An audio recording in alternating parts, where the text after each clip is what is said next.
J'ai allumé une petite bougie. Salut tout le monde. Comment allez-vous? Moi ça va très très très très bien. Nous sommes le jeudi 10 avril. Il est actuellement presque 23 heures et je décide par magie de vouloir tourner un podcast vidéo assez controversé quoi. Écoutez, j'ai mangé ma burrata et je me suis dit pourquoi pas tourner une vidéo, pourquoi pas tourner un podcast vidéo. À la base, je voulais revenir en lisant les avis de mes amis euh, sur moi. En fait, j'avais demandé mes défauts et mes qualités à la plupart de mes amis et j'ai reçu des mails et en fait, je voulais revenir comme ça. Mais en fait, là, j'ai été inspirée d'un coup et du coup, moi, ce qui marche personnellement, c'est vraiment l'impro, c'est vraiment le naturel, c'est vraiment le côté en fait je réfléchis pas et je crée pas quelque chose et j'écris pas et tu vois et du coup vu que la vidéo concernant mes qualités et mes défauts je l'ai déjà un peu tournée mais j'étais pas satisfaite de moi, de comment je rendais à la caméra, de comment je parlais, de plein de détails où je me prenais la tête parce que j'étais pas fière de moi. Du coup j'ai décidé de vouloir la refaire. Mais ça tombe bien parce que justement j'étais en train de penser toute seule là. Parce que je vis seule, parce que en fait, j'ai pas d'homme dans ma vie, tu vois. Non, mais j'étais en train de penser toute seule et je me disais, mais. Enfin. En fait, j'ai une pote. J'ai une pote qui, euh, qui, euh, qui est allée voir un psy récemment et la psy lui a demandé si. Est-ce elle était fière de ce qu'elle était. Tu vois, est-ce qu'elle était fière. Mais attendez. Attendez, je rêve juste un truc.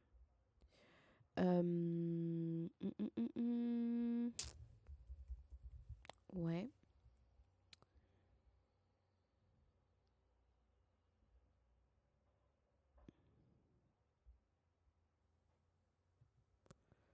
Tac, tac, tac. Ok, ok, ok.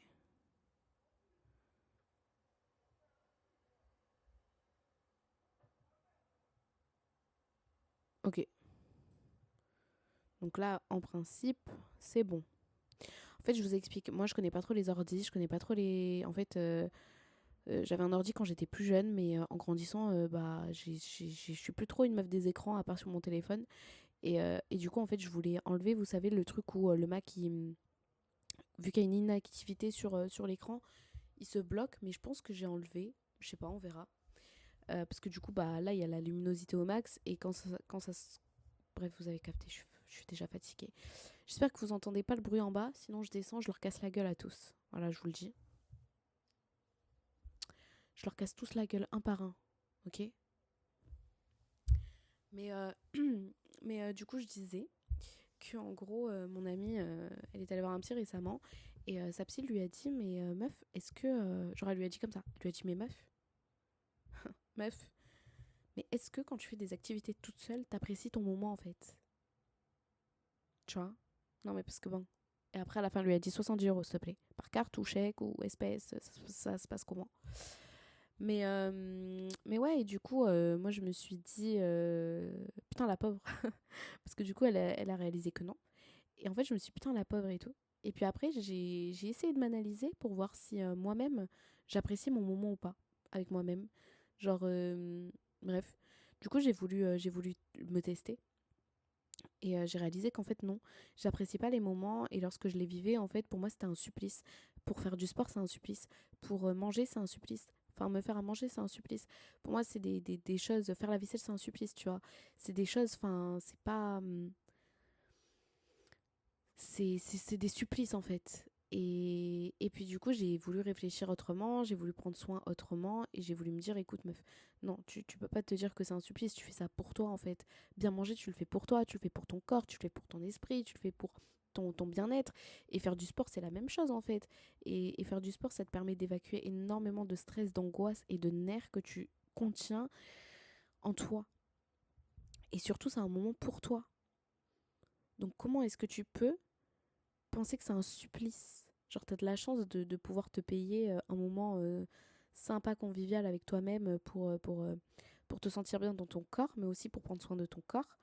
Et t'es là et t'apprécies pas le moment. Genre, pour toi, c'est un supplice d'aller faire un cours de pilates, alors que, enfin, il y a des...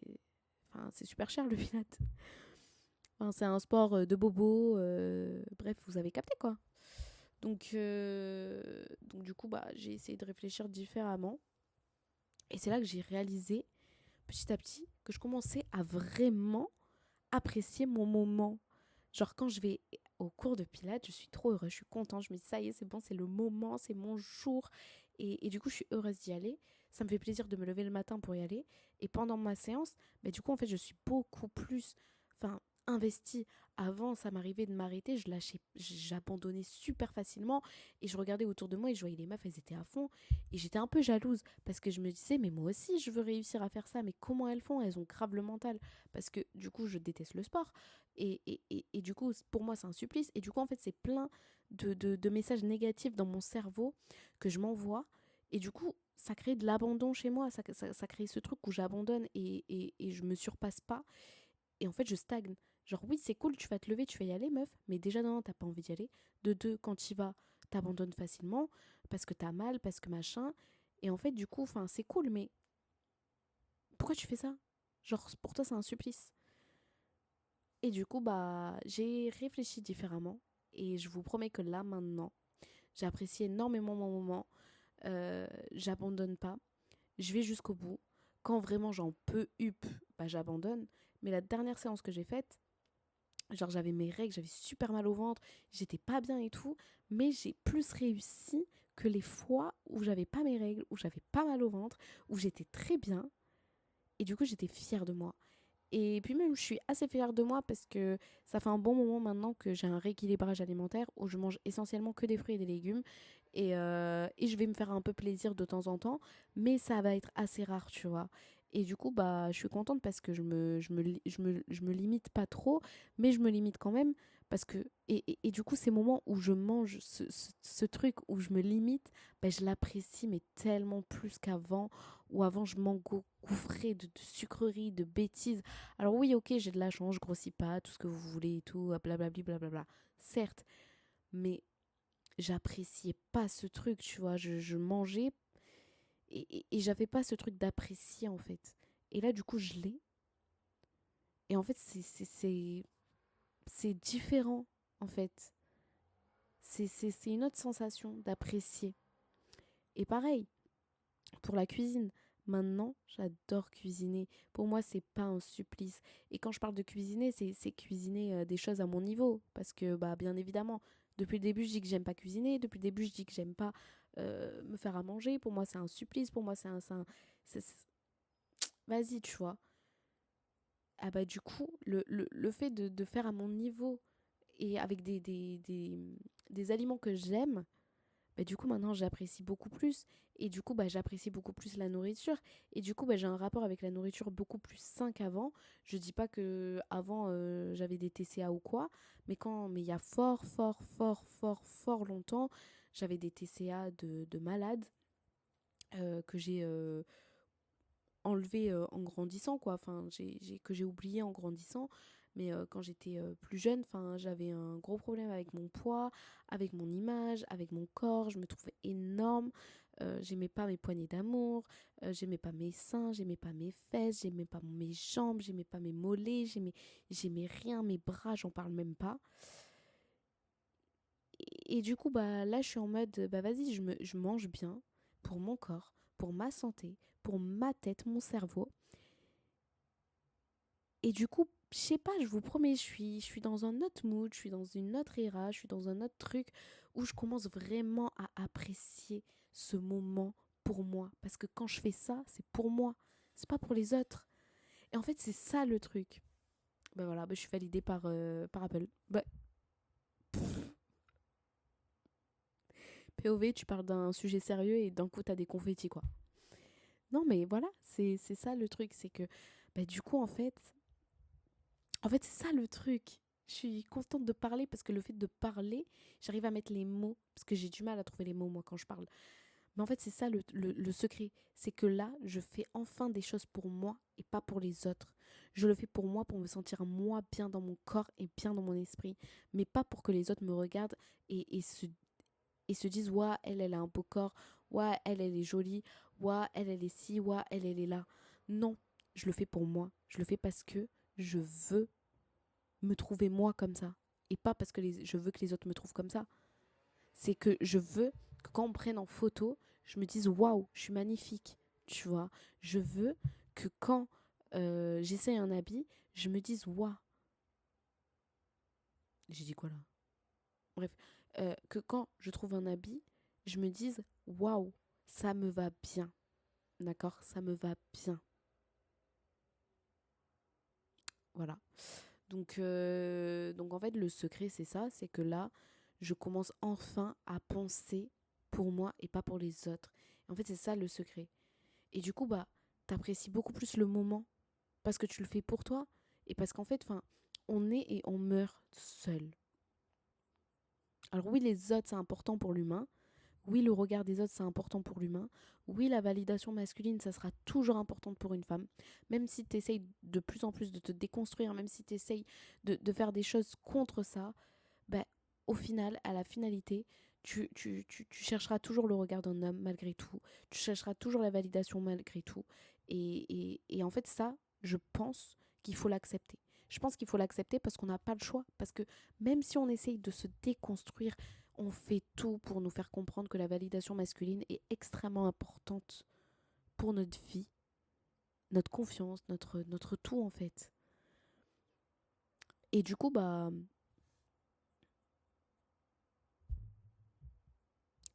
voilà quoi. Donc là, je suis en mode, je sais que je plais. Je sais que je suis jolie.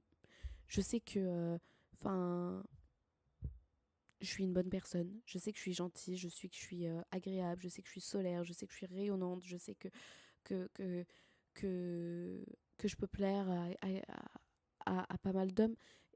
Je suis pas le style de tous les hommes, mais voilà, je le sais.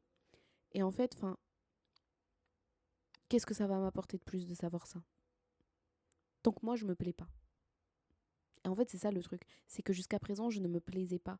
Je ne me plaisais pas malgré le fait que je plaisais aux yeux des hommes. Et en fait, je pensais que j'avais besoin de toujours plaire aux yeux des hommes pour me sentir bien et de me dire ah ben c'est bon, il m'a validé, ah ben c'est bon, il me trouve comme ça, ah ben c'est bon, il me trouve machin, donc du coup bah c'est bon, je suis validée, ben ça veut dire que je suis jolie. Ouais mais non, mais peut-être qu'il le pense pas en fait, peut-être qu'il me troll, peut-être que c'est pour rire. Et en fait c'est horrible de vivre comme ça. Et je me suis dit mais attends, mais t'as presque 30 piges et tu penses encore comme ça, comme une gamine de 15 ans, alors que jusqu'à présent tu t'es construite toute seule, t'as travaillé sur toi, t'as lu des livres, tu t'es renseigné, tu as regardé plein de vidéos sur YouTube pour avoir confiance en toi, tu t'es fait casser la gueule par Wizard Liz là, tout ça pour au final rester au même stade de quand tu avais 16 piges et que tu n'avais pas confiance en toi. Attention, c'est faux. J'ai énormément évolué sur ma confiance en moi et mon estime de moi-même, même si je trouve encore actuellement que je n'ai pas assez d'estime de moi. Et attention, l'estime de soi et la confiance en soi, c'est deux choses totalement distinctes et différentes. Faut pas mélanger les deux. Parce que bah, du coup, à l'heure actuelle, j'ai confiance en moi, mais j'ai pas d'estime de moi. Et l'estime de soi, c'est important. Et si t'as pas d'estime de toi, c'est bien d'avoir confiance. Mais je pense que c'est plus important d'avoir de l'estime que de la confiance. Parce que quand t'as pas d'estime, tu te laisses marcher dessus. Tu te laisses. On te fait pipi dessus, en fait. On te fait caca dessus. Tu comprends? Et j'ai pas envie que toi, euh, t'aies pas d'estime de toi-même. Parce que c'est pas normal de pas avoir d'estime de soi. Parce que c'est pas normal de se laisser marcher dessus, de se laisser faire, de se laisser faire manquer de respect comme ça. Non, t'es un humain, t'as des émotions, t'as des sentiments. Les gens ne doivent pas influencer tes émotions. D'accord? Tu dois pas être stressée, anxieuse, mal, te culpabiliser, être énervée, euh, tout ce genre d'effets négatifs que l'humain a sur l'autre, tu ne peux pas. Tu peux pas te laisser marcher dessus. Et quand je dis ça, je suis grave sérieuse parce qu'en fait, moi, là, je suis arrivée à un stade où je suis en mode non, j'en peux plus, je suis fatiguée. Je suis fatiguée parce que je mérite pas ça, parce que je suis... C'est pas une question de oui, non, mais je suis une bonne personne et je suis gentille. Non, c'est juste que je suis une humaine comme les autres. J'ai mon caractère, j'ai mes émotions. Moi aussi, je peux ressentir de l'égoïsme. Moi aussi, je peux ressentir de la jalousie. Moi aussi, je peux ressentir une baisse de foi. Moi aussi, je peux ressentir plein d'effets négatifs, comme tout le monde en fait, parce qu'on est humain et que non, c'est pas parce que tu ressens ça que t'es une mauvaise personne. Non, t'es une mauvaise personne uniquement quand ton mal-être, tu l'exposes aux autres. Tu te mets en concurrence avec les autres. Là, tu peux devenir une mauvaise personne, tu vois. Et en fait, enfin, je suis à un point de non-retour où je me dis, mais qu'est-ce que j'ai fait pour mériter ça? Est-ce que je mérite ça? Est-ce que je mérite de me faire caca dessus et pipi dessus par des gens qui n'en valent pas la peine, qui n'ont absolument pas la même sensibilité émotionnelle que moi? Non. Et là, je parle pas. Je parle dans tout, en fait. C'est parce que vraiment, j'arrive à un stade de non-retour. J'arrive à un stade où je ne peux plus accepter ça dans ma vie, où je ne veux pas accepter ça dans ma vie. Il faut que j'avance. Je vais faire quoi, moi, avec ces gens-là? Je vais aller où avec ces gens-là? Moi, je veux évoluer, je veux être la meilleure version de moi-même. Je veux créer des choses, tu vois, je veux découvrir énormément de choses. Je veux qu'on me partage des choses, je veux qu'on m'explique énormément de choses. Il faut savoir que moi, j'ai la culture du vide. J'ai la culture du vide, tu vois. Moi, j'aime trop la culture du vide. Ça me fait vibrer. Et, et j'ai énormément de choses à apprendre. J'ai énormément de choses à apprendre. Et si t'es pas assez émotionnellement stable et disponible pour me l'apprendre, enfin, ok. Mais j'ai fait quoi pour qu'on me chie dessus? J'ai rien fait. J'ai rien fait pour. J'ai toujours été là pour les gens, j'estime. Et je suis toujours là pour les gens. Et même quand tu me fais caca dessus, je suis là pour toi. Donc non, je mérite pas. Et toi non plus, tu mérites pas. Et c'est pour ça que je dis ça. C'est parce que je ne veux pas que vous vous retrouvez dans la même situation que moi actuellement de non-retour où t'es énervé contre toi-même. Parce que là, le problème, à ce moment-là, c'est pas les autres le problème. Alors oui, il y a une part de responsabilité. Mais le problème, c'est toi. Parce qu'en fait, t'as laissé les gens te marcher dessus. C'est toi le problème. C'est toi, t'as pas su mettre tes limites. Donc s'il vous plaît, mettez vos limites. C'est important. Et dites-vous, récemment, j'étais... j'étais invitée à une fête, tu vois, et il y avait une dame que je connaissais pas spécialement, et elle était avec, enfin, mon groupe avec qui j'étais la connaissait, et elle était avec ses enfants. Et sa petite, elle m'explique, oui, voilà, moi, là, je me suis disputée avec ma copine, et ma copine, elle m'a dit ça, mais bon, voilà, et tout, moi, je la pardonne à chaque fois, et puis après, elle recommence, et puis nanani, et puis nanana. En fait, ça m'a brisé le cœur parce que je me suis vue. Non mais écoutez, je me suis vue en elle. Je me suis dit, attends, quoi? Donc moi j'ai 27 ans et je suis comme elle. Je suis comme elle. Et elle a genre 13 ans. Et je suis comme elle. Donc moi, je pardonne tout le temps. Tout le temps, tout le temps, tout le temps, tout le temps, tout le temps. Et vous savez pourquoi je pardonne? Parce que je pardonne l'humain. Parce que je me dis, on est tous... on est... En fait, j'ai trop d'empathie. Je me dis, on est tous... on fait tous des erreurs dans la vie, on n'est pas parfait. Nous aussi, on pense négativement. Nous aussi, on va être hypocrite. Nous aussi, on va critiquer. Nous aussi, on va faire ci, on va faire ça. Et en fait, je me dis, bah, on n'est pas mieux. Donc du coup, pourquoi est-ce qu'on pardonnerait pas? Pourquoi on laisserait pas une deuxième chance, une troisième, une quatrième, une cinquième, une sixième, comme dirait Greg des Marseillais, qui demande à Maëva euh, ou je sais plus qui une 16e chance? Pourquoi? Hein? Mais en fait, non. T'as eu ta chance. T'as pas su la respecter, t'as pas su me respecter et me valoriser à ma juste valeur, bah c'est ciao, tout simplement. Et attention, quand je parle de tout ça, je parle pas relation homme-femme. Relation homme-femme, là, c'est totalement différent.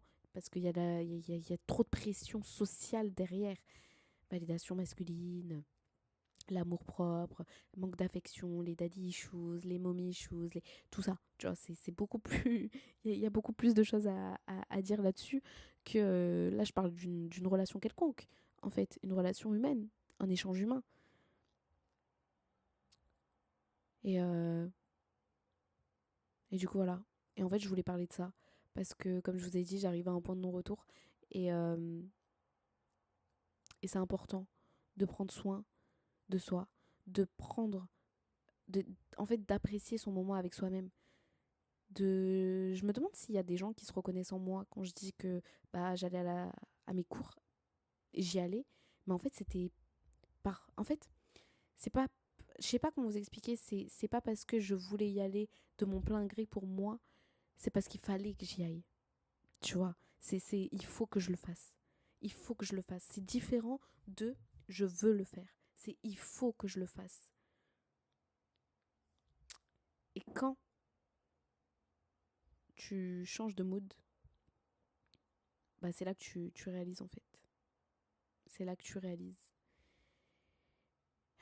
Bref, je vais couper court parce que je crois que je dérange. Donc voilà, je vous fais de gros bisous. J'espère que ce podcast vous aura plu. Moi j'étais lancée là, hein. Attention, hein. Mais en vrai, 20 minutes, ça suffit. J'ai assez parlé. En plus, je meurs de soif. Et on va éteindre cette bougie ensemble. Ça sent le cramé. Bisous. Je vous fais de gros bisous les zingués. J'espère que ce podcast vous aura plu. J'espère que ce nouveau concept aussi vous aura plu, filmé et tout. Au moins, vous voyez un peu mes expressions du visage, mes tocs. Même si la qualité n'est pas ouf. En tout cas, j'espère que le micro a marché. Je vous le dis, moi, j'ai un gros problème. Je ne suis absolument pas... moi, j'ai 45 ans dans ma tête. J'ai 60 ans.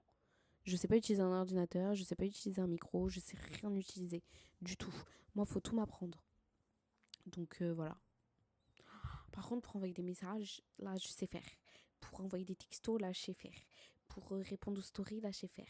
Pour aimer les stories, là, je sais faire. Pour aimer les TikTok, là, je sais faire. Mais pour m'occuper de tout ça, je sais pas faire. Bref. Il me reste ça de café.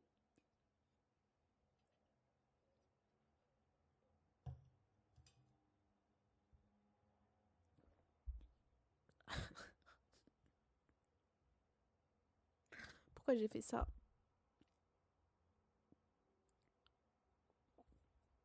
Oh. Bon, allez. Bisous.